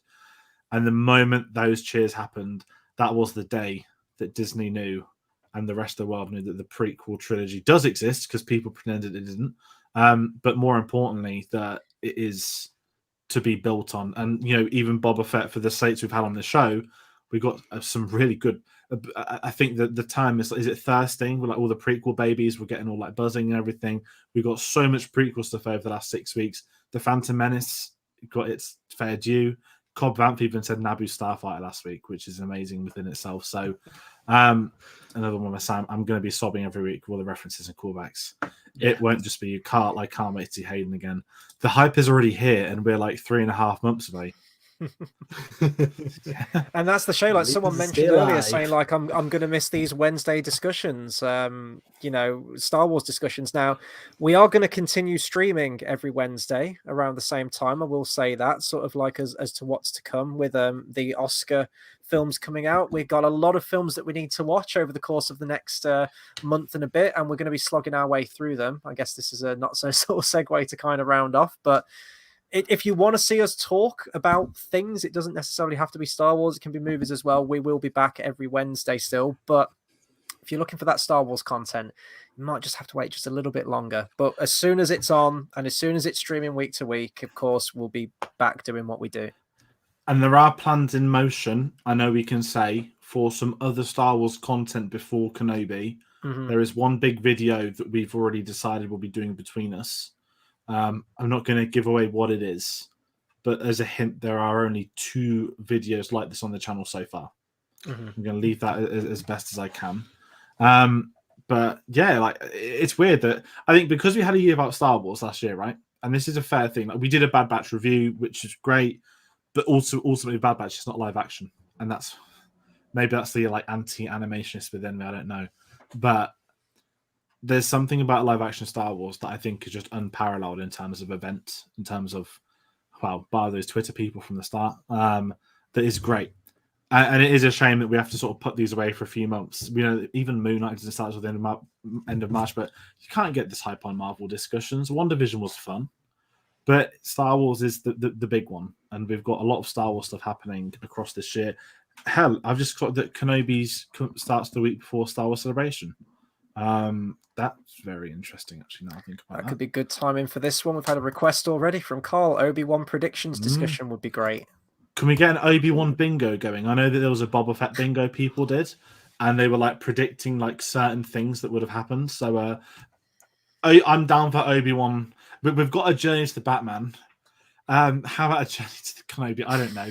We've got drunk watch along, so we can't do that again. If anyone wants to join in, I'm not doing that again. No way. Maybe because it's Kenobi, like sophisticated, like wine and dine on the channel. Not that I want to eat on TV, whatever. But I'm surprised I survived Revenge of the Sith. Honestly, I have never been that worse for wear in my entire life. That film killed me. It was worth it. It was worth it. It was a great night for what I can remember of it. But yeah, no, it was great. Sam R says, "I'm just grateful that we have live action Star Wars shows. I never thought this would happen when I was a kid because of budget. We are so blessed." Yeah, I mean, you know, we're going, we've got to wait 3 months for more Star Wars, and it's like, well, usually we have to wait years, but you know, we've got a couple of months now, so take it. Oh my God! Yes, I've just we've all just realised. seen I've Carl's realised the message. time and what it is. We need to round this off. George, socials, everything. Let's wrap up. Let's do it. Let's do it. Right. Comment. Give us your thoughts on the Boba Fett series, but more importantly, if you like these videos, if you join us week to week, these aren't going away. May the 25th be with you. No, May the 4th plenty. So hit that subscribe button. All the usual stuff, social media, to find out what videos are coming at Twitter at @cinema_savvy, Facebook and letterboxd.com/cinemasavvy. Dave, handing over to you. I need to put it in the description, but where can people find you? What are you up to? And what video series have you just finished? I have just finished the Terminator series. That is all done. I am currently building back to Ecto 1. If you want to go over there, you can find me on The Life of Brian on YouTube, or follow my movie watching over on Twitter as well at the Dave Brian. Definitely. So everyone subscribe to him on there. We love getting Dave on for these style of videos. You do jump on for a lot of other ones. So you might see him over Oscar season. Who knows? Just don't get rid of me like that smell. Just hang about. You'll be there. But as always, guys, please do check out our Oscar predictions video. We've got a link below how you can get involved. My Batman tickets are on sale, so I'm pretty sure now. I'll check in 4 more minutes. But aside from that, once again, I'm going to thank everybody for watching at home, for joining us the last 6 weeks. It's been absolutely amazing tonight. I know this didn't really end up being an episode discussion, but we sort of budged it all into one big season discussion, which was great. And I'm just going to keep getting on the Kenobi high horse. It's coming soon, sooner than we wished, but soon nonetheless. So thank you all for watching, and we'll see you on the next one. See ya.